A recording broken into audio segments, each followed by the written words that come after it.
Hello, everybody, and welcome to episode 153 of Crunch Time with the N326 Steel. I am your host today, and with me, as always, back in person, Tanner Dislin. Tanner, it's good to be back.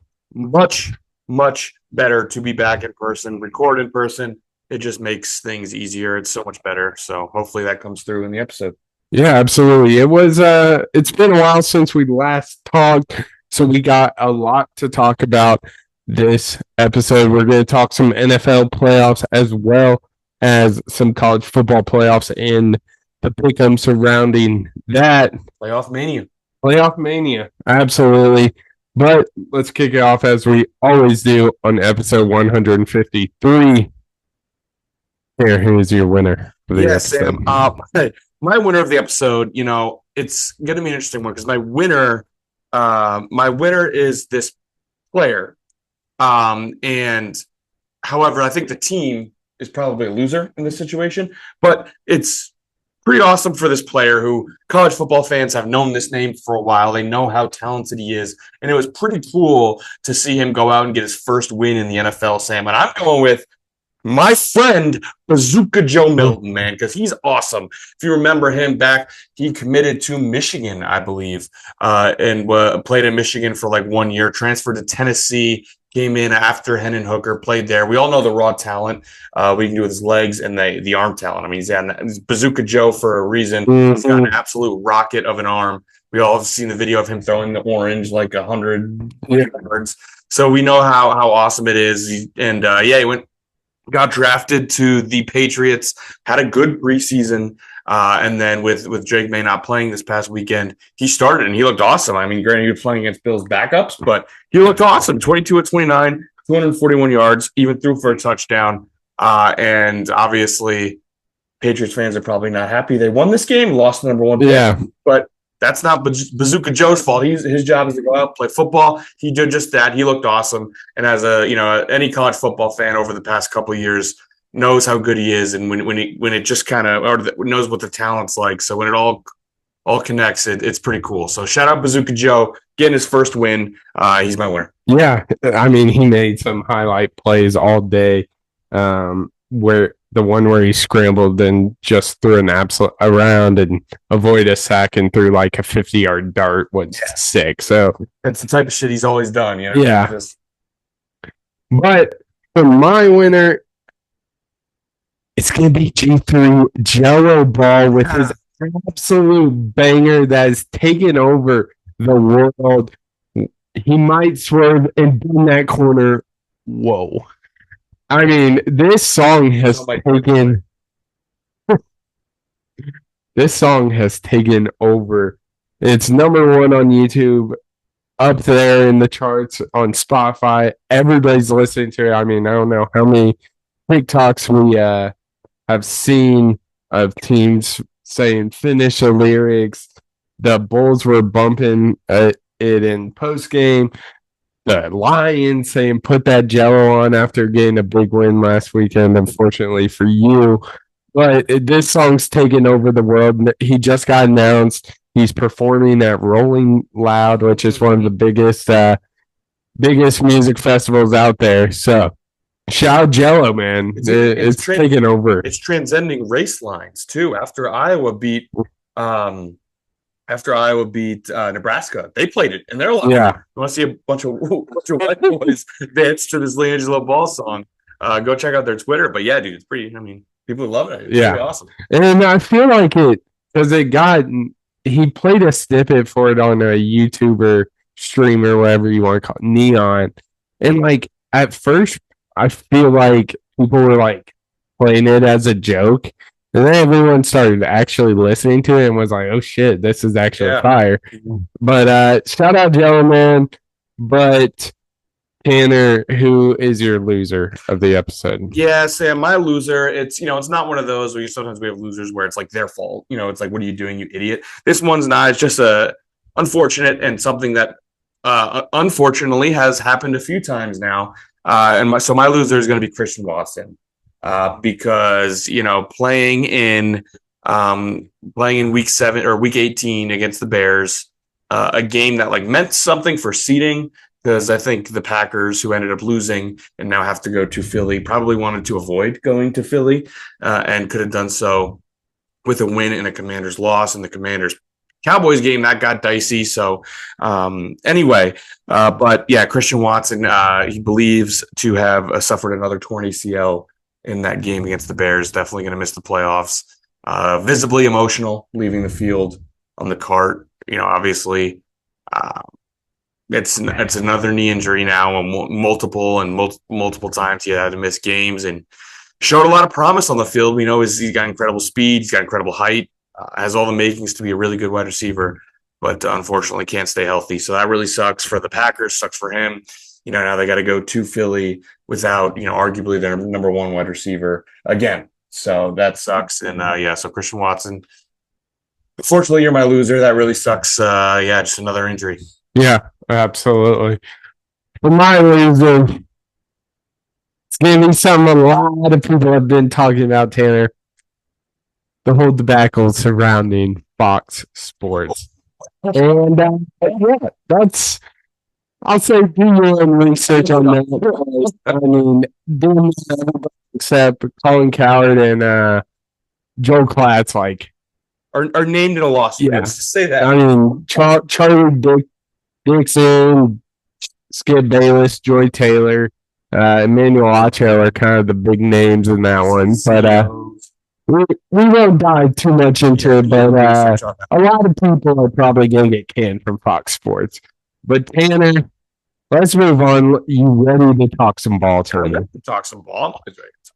So, a lot of things going into Week 18 of the NFL with a lot of playoff picture. Well, that playoff picture has been finalized in the AFC wildcard weekend. We're going to get the Chargers versus the Texans, Steelers versus Ravens, and Broncos versus the Bills.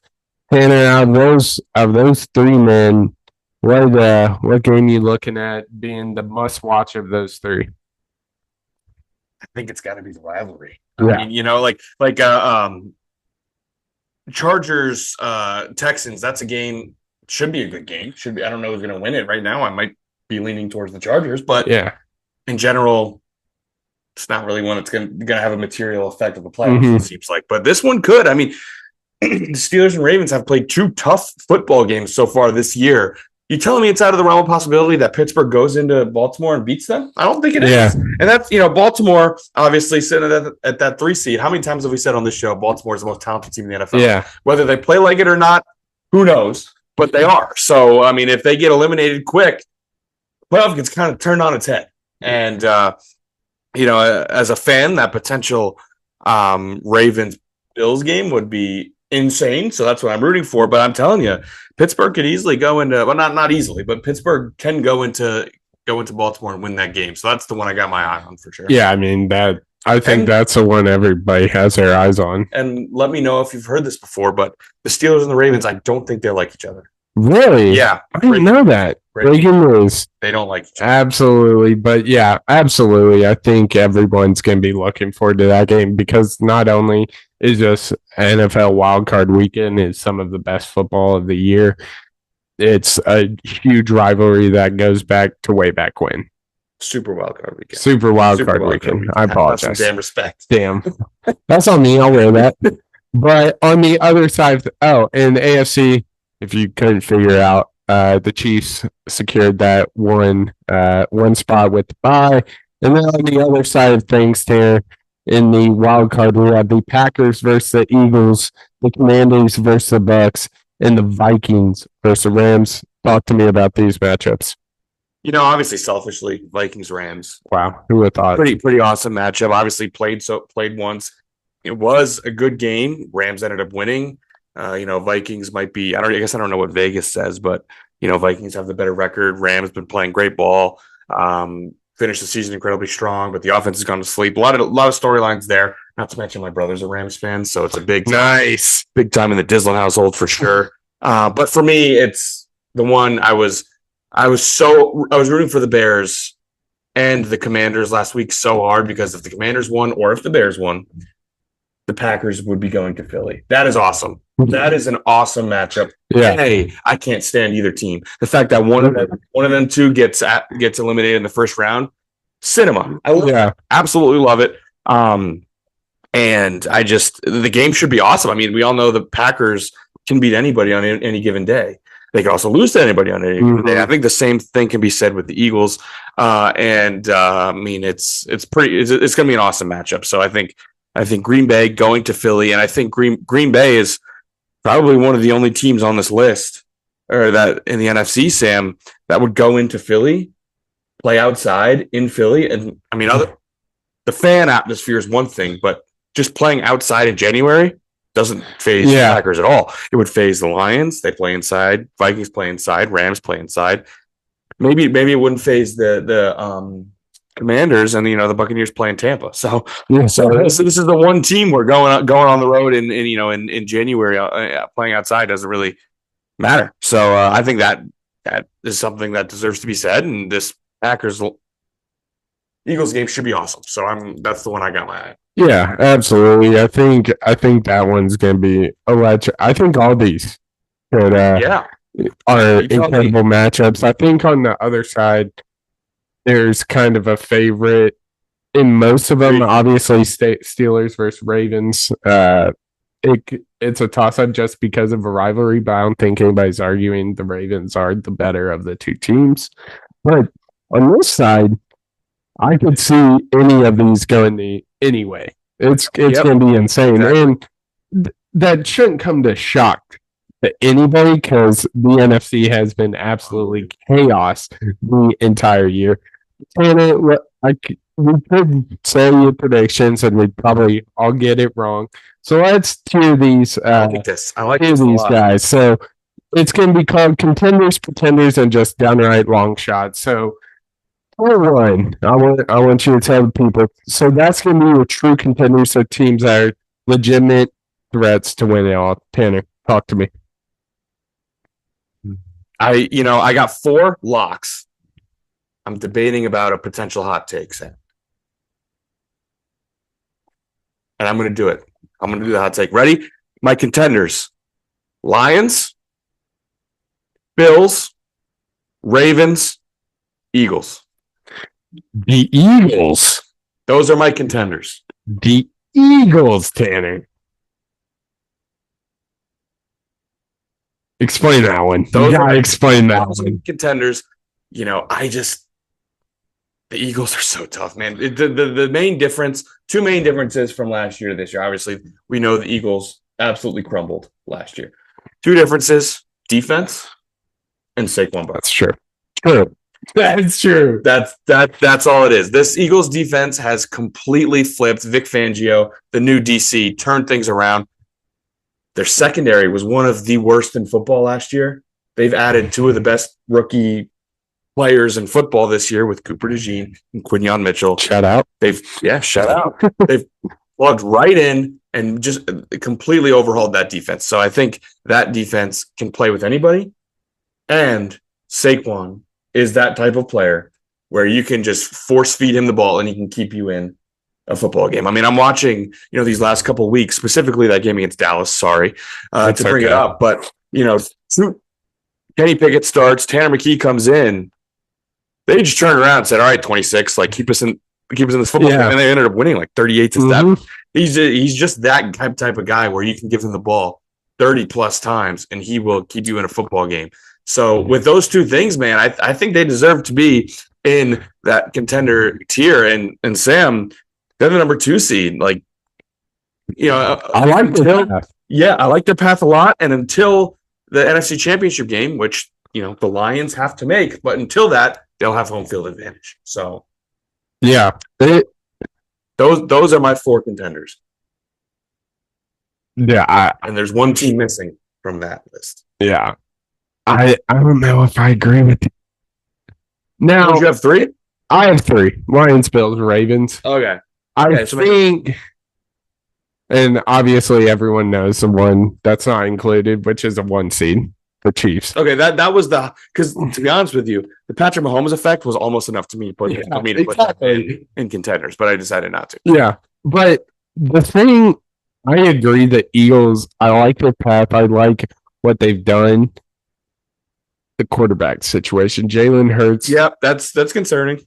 Injury. He's been out since like week 16, I want to say. And I just that at this moment concerns me. But And he practices tomorrow. I'm like, right. Okay. He's still in concussion protocol, but for NFL rules, he missed last week for a concussion, so he can't come out of concussion protocol until practice day. So that would be either Wednesday or obviously subsequent Thursday, Friday practices. So we'll see. Obviously I don't see a world in which he doesn't play. True. But that is concerning. Can't say it's not. Yeah, absolutely. It seems he made his return to the practice field today, but he hasn't cleared concussion protocol yet. So we'll see. We'll see how that goes down. But if he's healthy, I definitely agree. They're a true contender. But let's move on to tier 2, Tanner. The dangerous outsiders, teams that aren't the top favorites, but could win if matchups set up their way. So talk to me. Who do you got here? Yes, Sam. This one's a little bit tougher. Starting in the NFC, I'm going to have both the Vikings and the Rams. I think both of those teams can make a run. Obviously not contenders, like strong contenders. But it also could just be a little bit of recency bias. But I think those two teams belong in that second tier. Another team that I struggled with, I think I'm gonna put them on because I kind of like their path too. Give me the Buccaneers. Like, I love it. I Baker is an absolute baller. I think injuries are one thing. If this team's healthy, I might even put him in the contender category. But the defense has been up and down. I think it's tough to run the ball on Tampa, and Baker and Mike Evans. That duo can do anything. So I'm gonna put him in the middle tier, maybe towards the bottom of the middle tier, but I'm gonna throw him in there because I think Baker's that guy. And I'm gonna throw the Packers in there too, which the injuries have been one thing. Jordan Love's, he's nursing an injury as he has been all season long. But I just think that this team's good enough to beat anybody, and they're good enough to beat anybody, and they're flawed enough to lose to anybody on any given day. But I'm going to put the Packers in that middle tier, and then going into the AFC, I'm going to put the Steelers in that tier. And screw it, I'm going to put the Broncos in that tier. Wow. I'm going to put the Broncos in that tier. Now, I don't love the path for the Broncos, but simply in a quality of team, I think this Broncos team is pretty good, man. We all had the conversation of we want the Bengals in. I get it. Their offense is great. If their defense isn't brain dead, they could probably they'll probably win that football game no matter who they're playing. I really like this Broncos team. I will hand up accountability. I was 100%, 150% wrong about Bo Nix. This guy's awesome. He is so fun to watch. I like this team, man. They'd be a clear, dangerous outsider or pretender. I guess I don't know. They'd be a clear dangerous outsider to me if their seed was a little better and their path was a little better. They got to go through a gauntlet, so that's why I debated it. But I like this Broncos team, so I want to put them in. Nice. I like it. So for me, this is where I'm going to put the Eagles. Just right. Okay. Just off there. Yeah. So that's where they're going to fit in.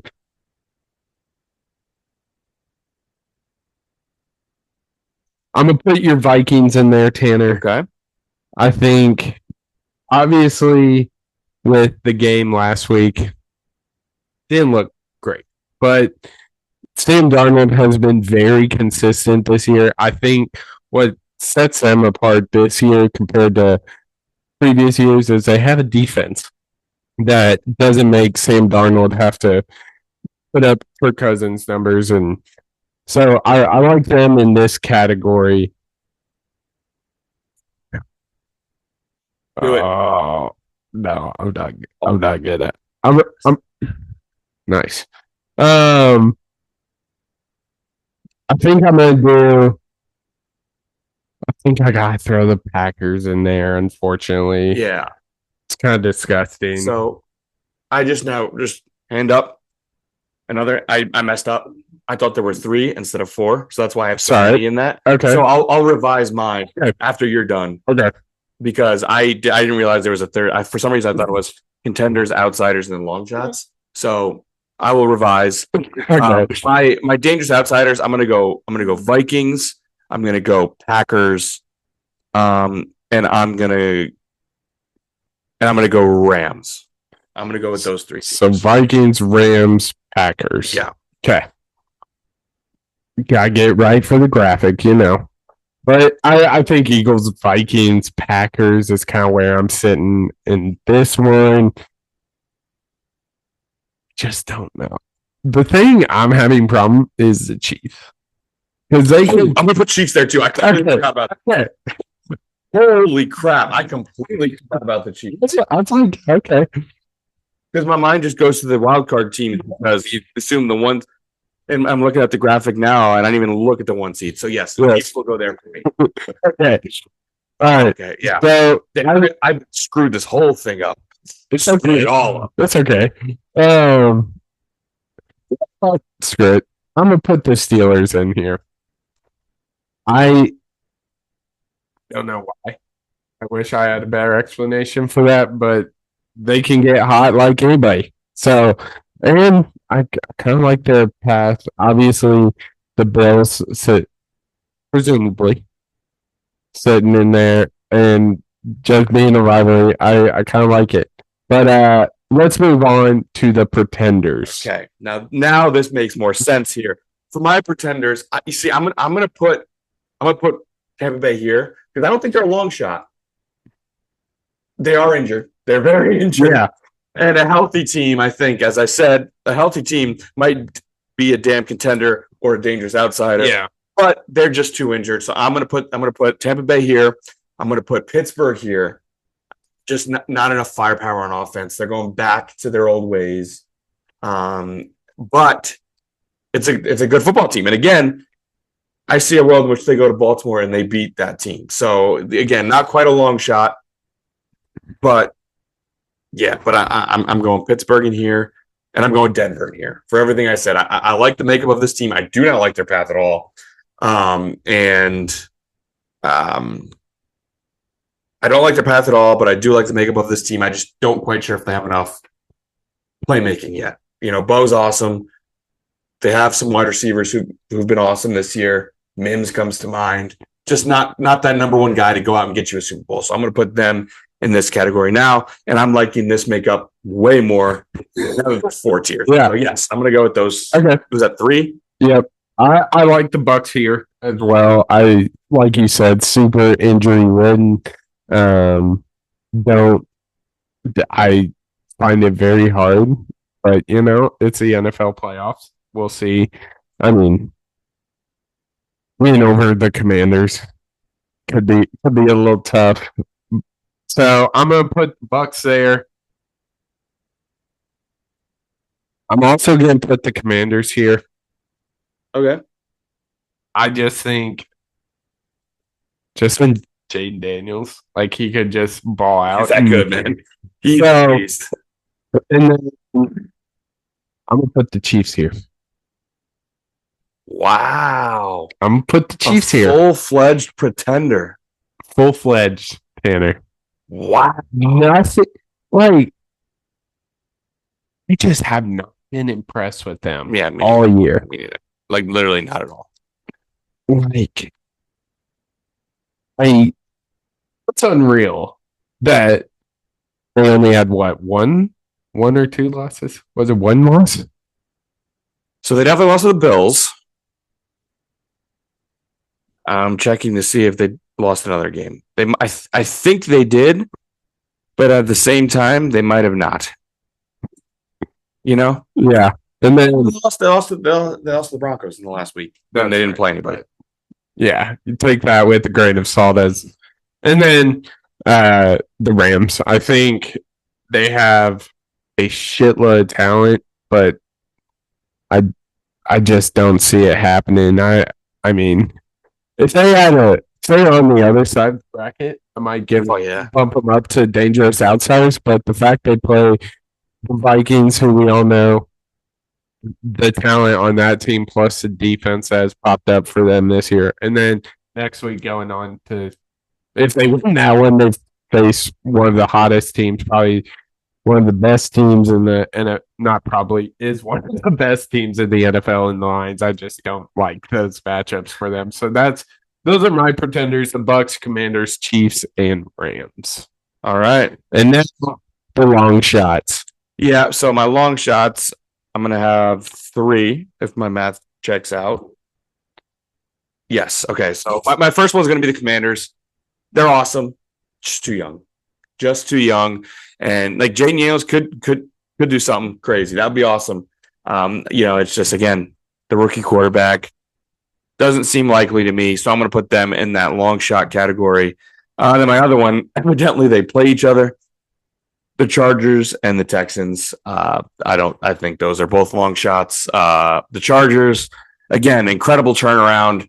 They're on the right path. They got rid of like everybody. Got rid of Keenan Allen. Got rid of Mike Williams.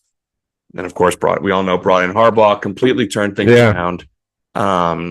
So they're on the right path. Justin Herbert's still awesome. Long shot. Yeah. Long shot for me there. And then the Texans, man, what a disappointing season. Oh, my God. Should be one of the contenders in the AFC. 100%. Stephon Diggs got hurt. Tank Dell's leg blew up. And then, that defense has kind of not really been. When you add Danielle Hunter, you add some of these guys, you think, okay, there's going to be an elite defense, especially what they did last year.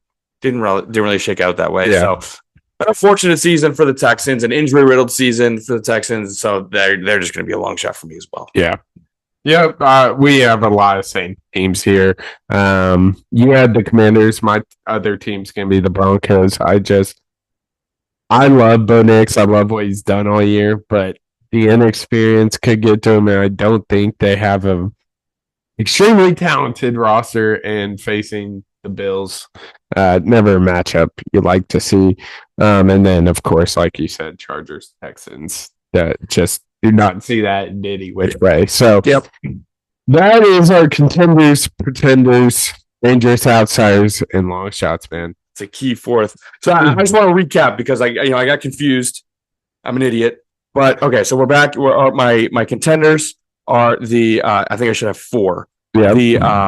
The Eagles, the Lions, the Ravens, and the Bills. Yep. Then my dangerous outsiders, I'm gonna go Vikings, Packers, Rams.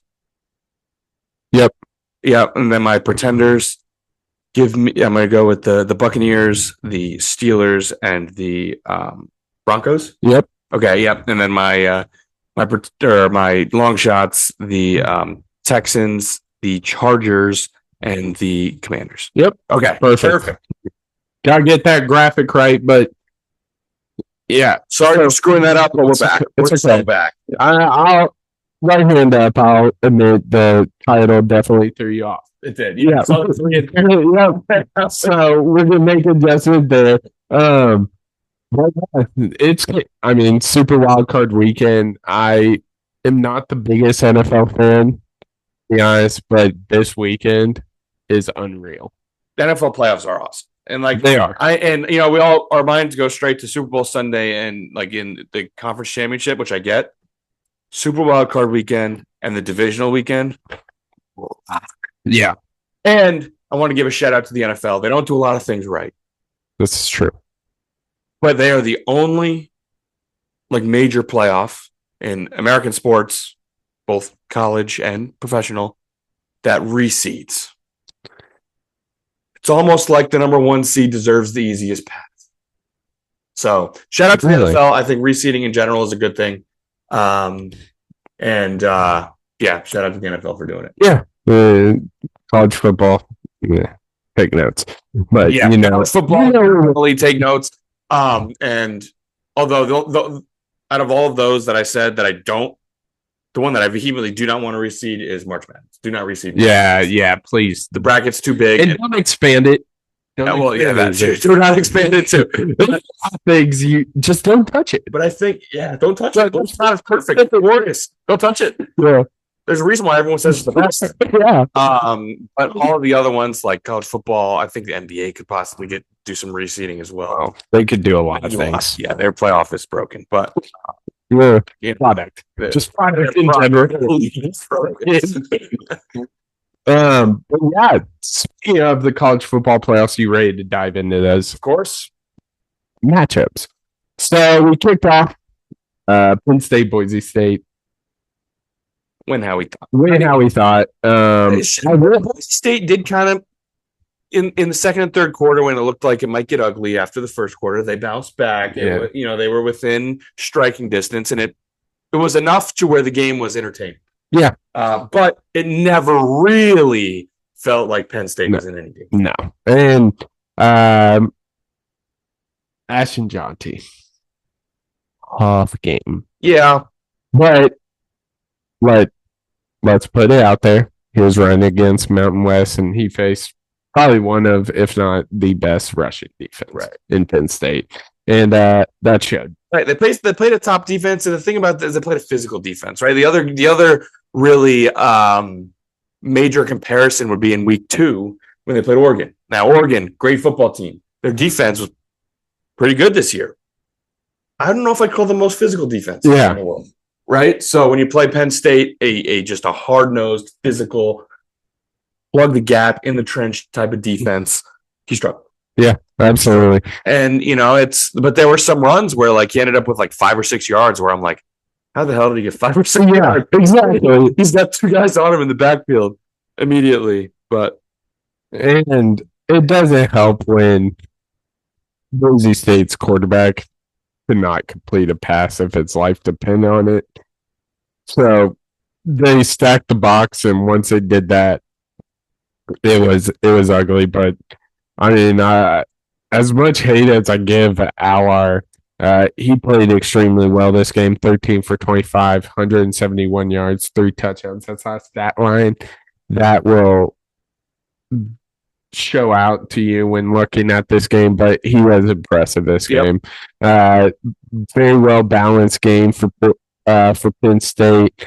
Got done on the passing in the air and on the ground, and it was evident who was the better team. Agreed. Now, moving on, the best game in the college football quarterfinals. Texas takes on Arizona State coming into this game. Everyone was like, Texas is getting ransacked the Sun Devils. This isn't even going to be close.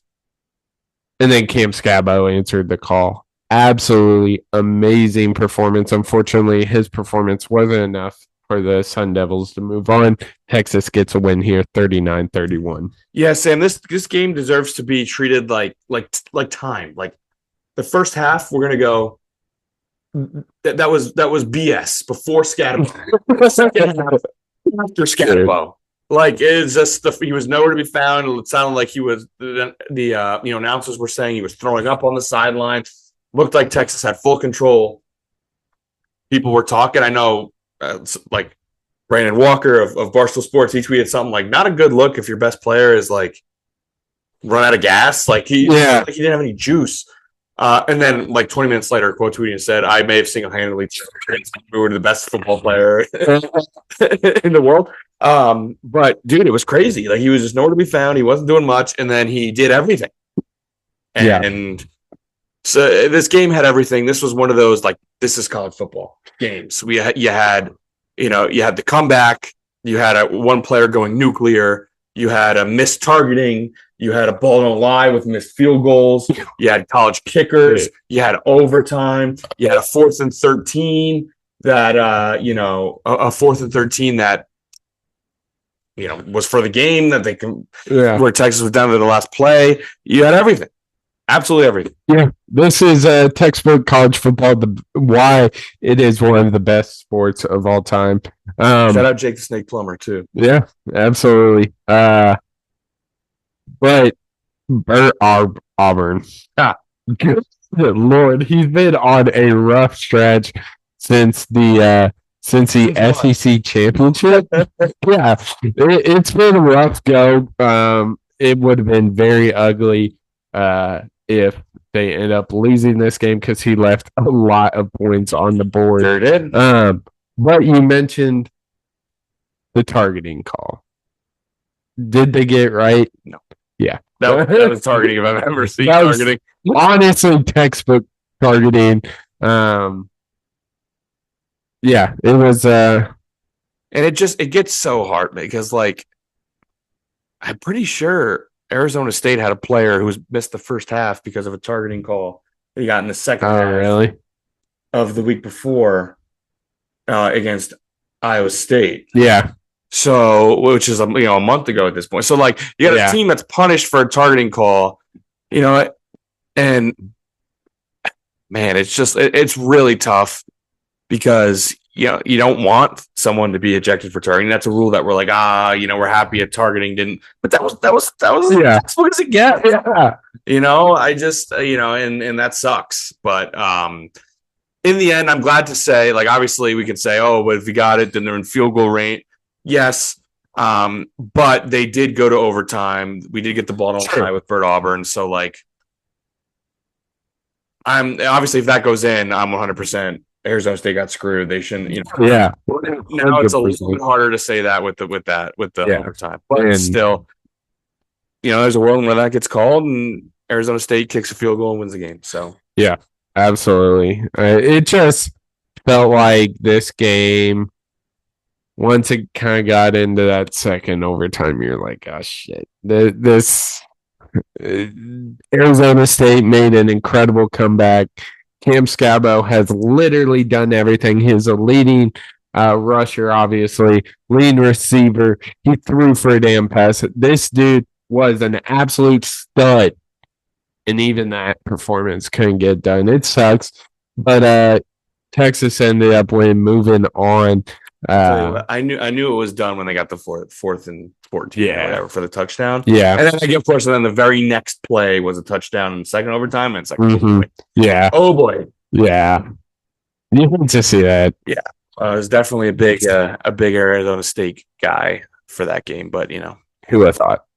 Forks up. But moving on to a game I think everybody was looking forward to most was the kind of game everyone highlighted when this matchup ended up happening. And it was probably worst beatdown we've seen in a long time. Since the Friday before Penn State. But no one expected Ohio State and Ryan Day to have his Buckeyes just absolutely slaughter the Ducks.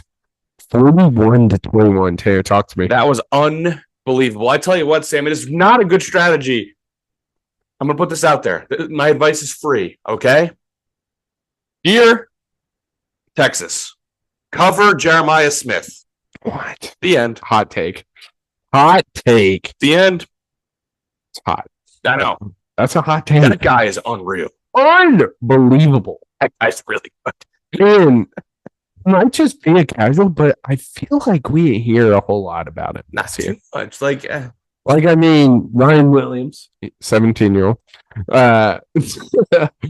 Like, I feel like he wasn't talked about, and I feel like he was by far and away the best player on the field that night.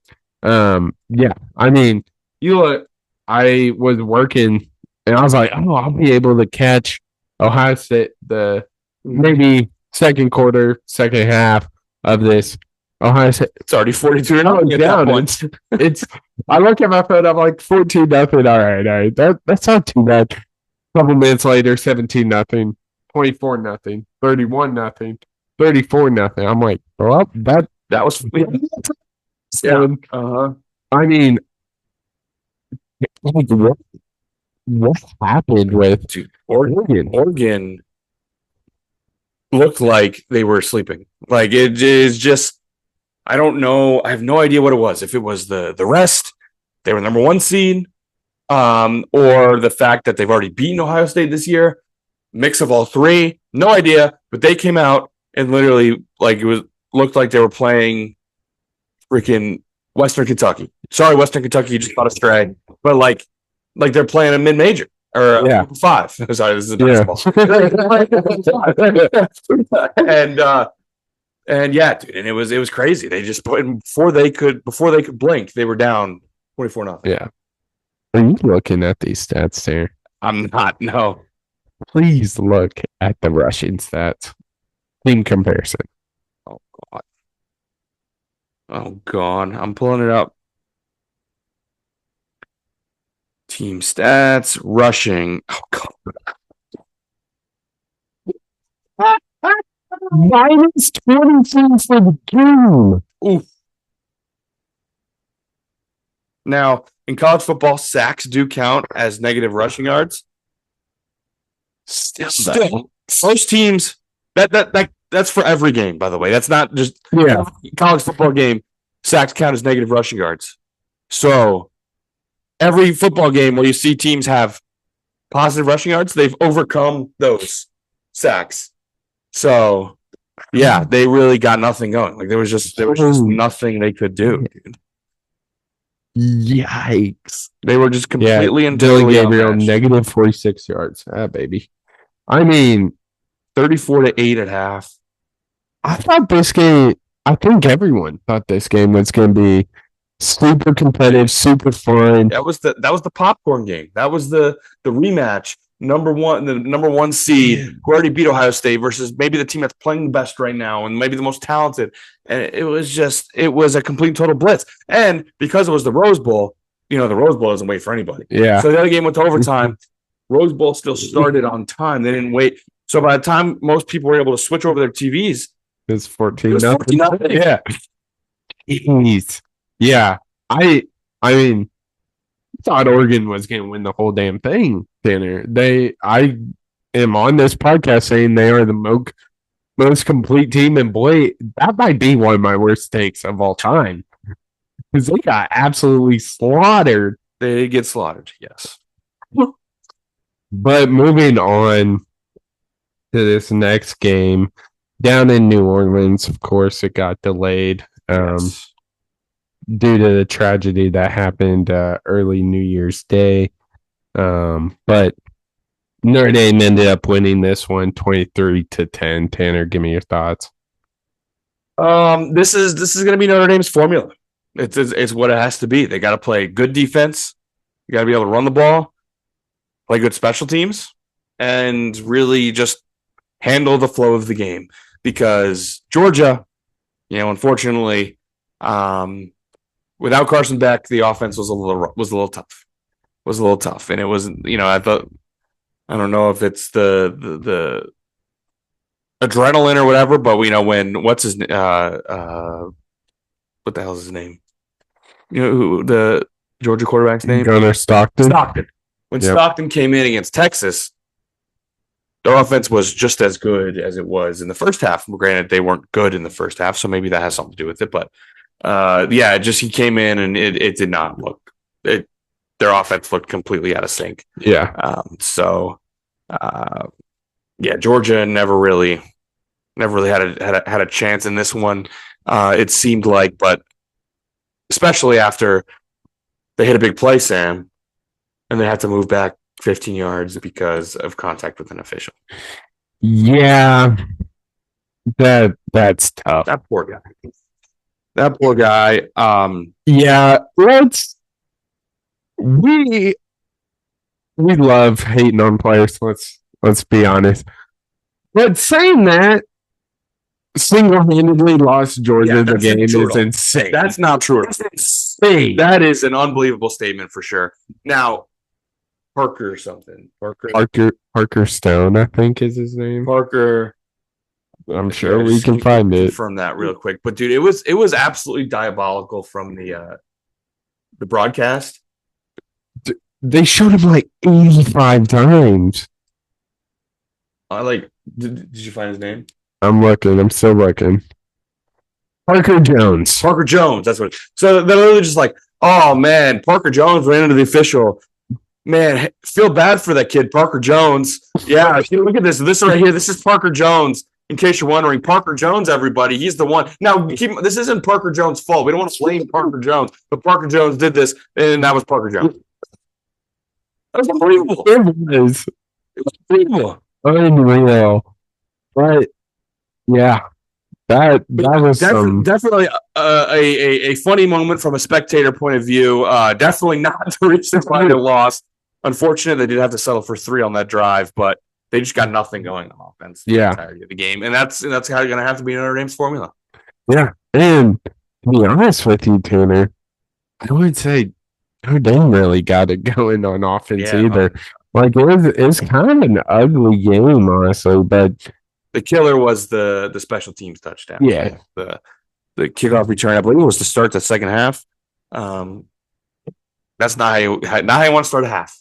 Yeah, that was definitely the killer. But yeah. So any last thoughts on this game? Not really, man. Obviously, huge shout out to New Orleans. With everything going on. Yeah, man. It was looked like a pretty cool atmosphere, and the ability to pivot, persevere. It was pretty cool to see. So, shout out New Orleans. But the game itself, it was.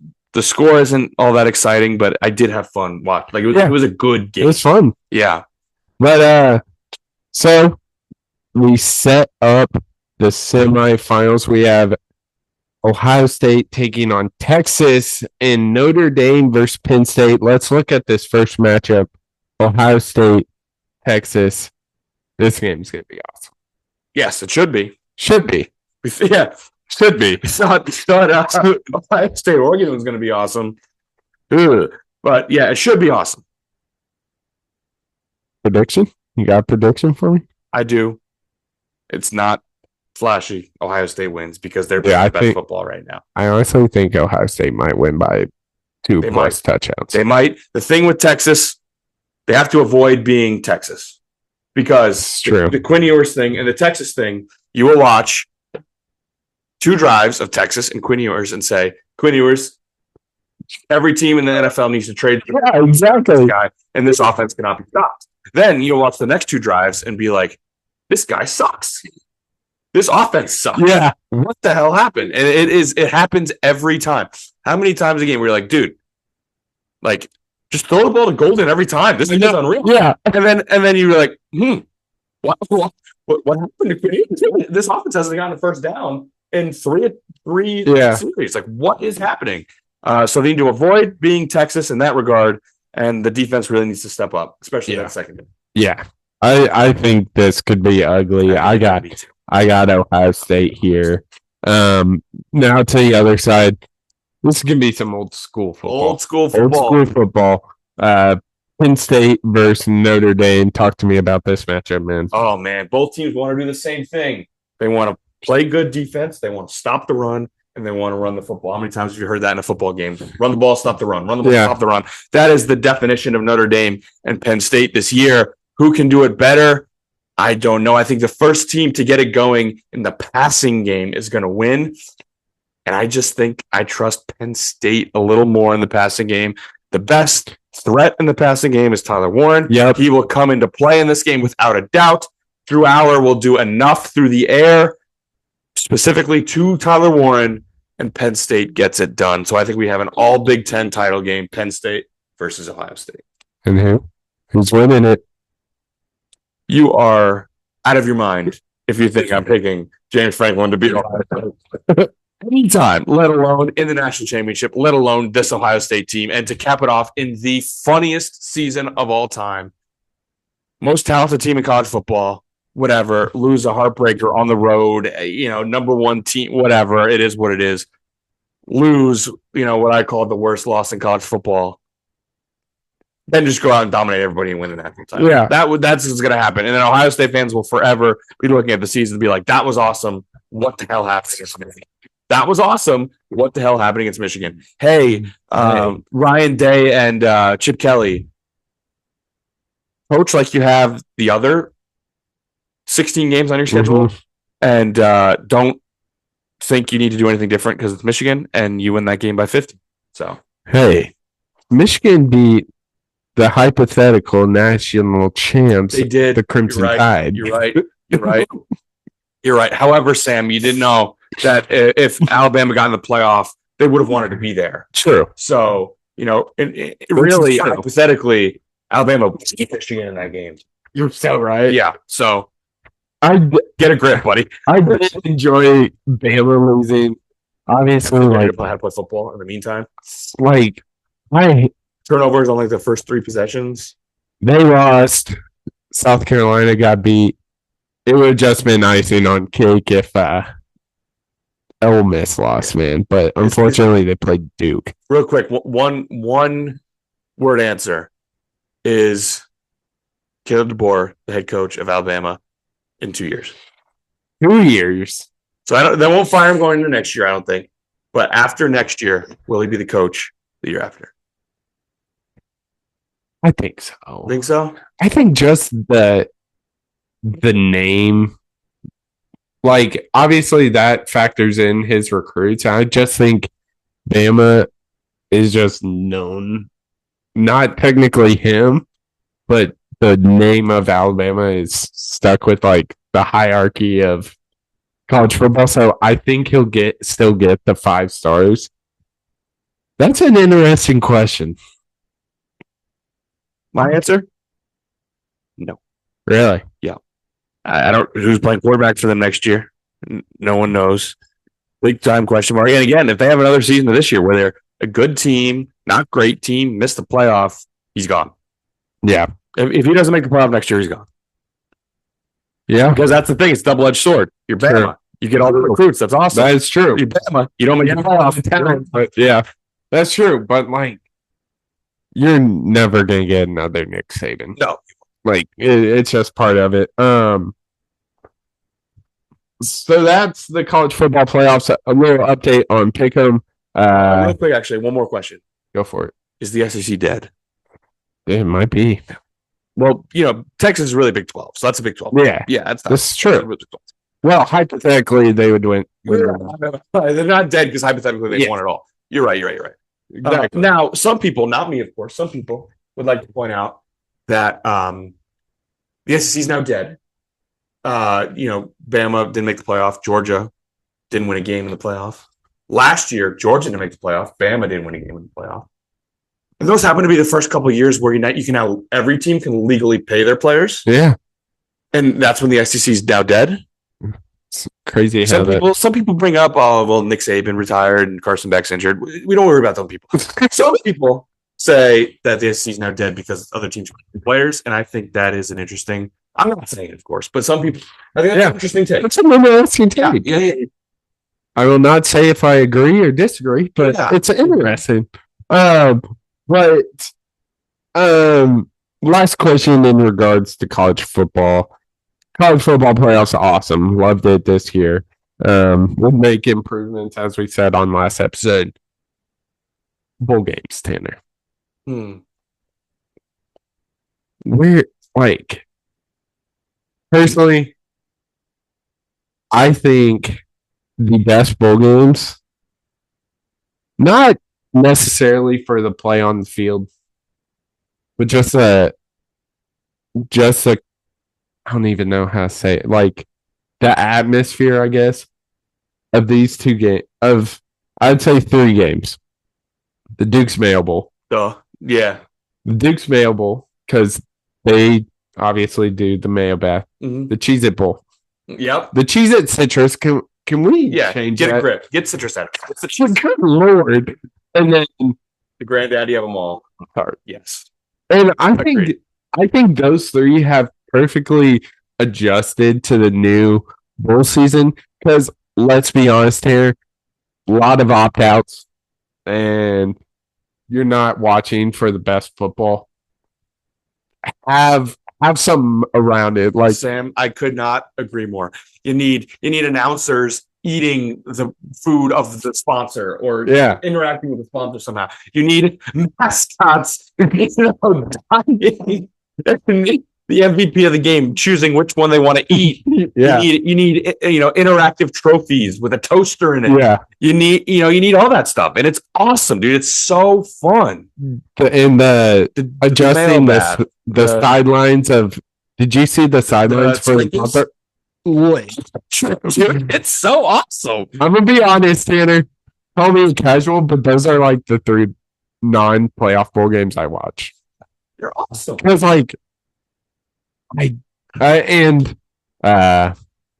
yeah, in the Iowa game, of course. Right. But I also kind of like the ones when we're playing in different stadiums. Like I do kind of like watching like the Fenway Bowl and the Bowl, sure. Like I think that's kind of different. Cool. You can't just right. But the ones that are like Bahamas Bowl, where it's like this is football, but in the Bahamas. Hawaii Bowl. This one's in Hawaii. It's like the Birmingham Bowl because everyone like at least the players are like, sweet, we get to go to Hawaii, we get to Bahamas. Get to go to what the hell? Like I don't know. Just like I think that's what they need to have a shtick. Yeah, but that'll wrap it up for college football talk. We do have last thing, pick 'em update. Everyone's tied with 7. All right, real quick, what we do if they're all tied at the end, NFL playoffs. I think we go from a hat. I think we go Super Bowl, or just pick the Super Bowl. Pick Super Bowl.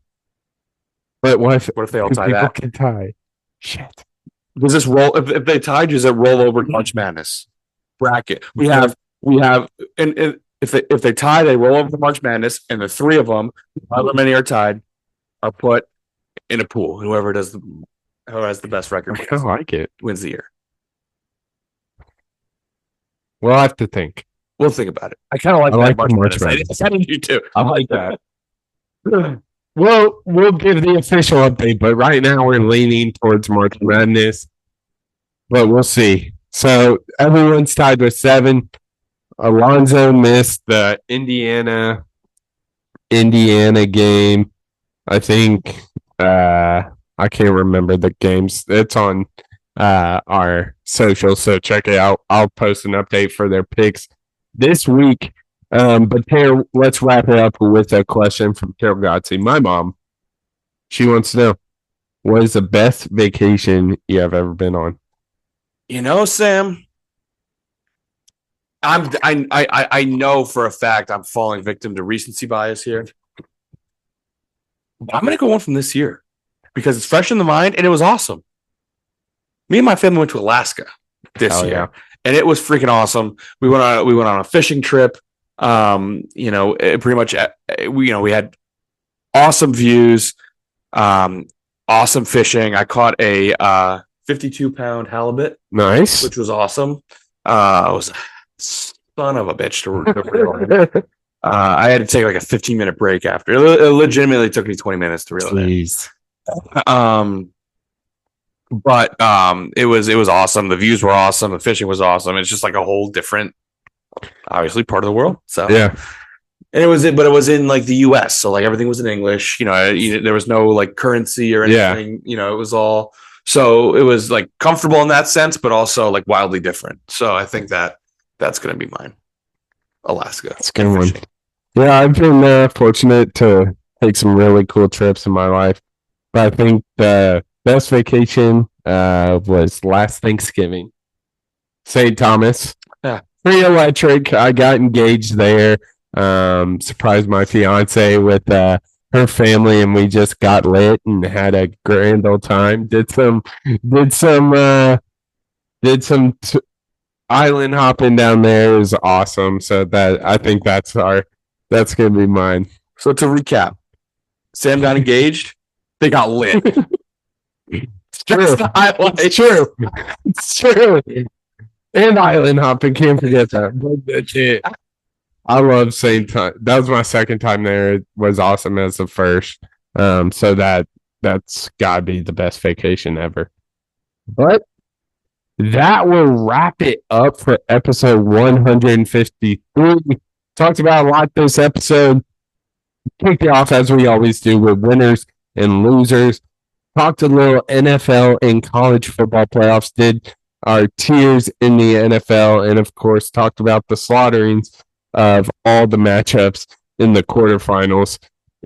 Hopefully we'll get some better games, but it was a great episode. You can follow us on TikTok, X, and Instagram at crunchtime_pod. We're also on YouTube, Crunchtime with the N3260. Make sure to comment, like, and subscribe. Clock has run out on this one. And we'll see you on the next one on Crunch Time. I'll see you.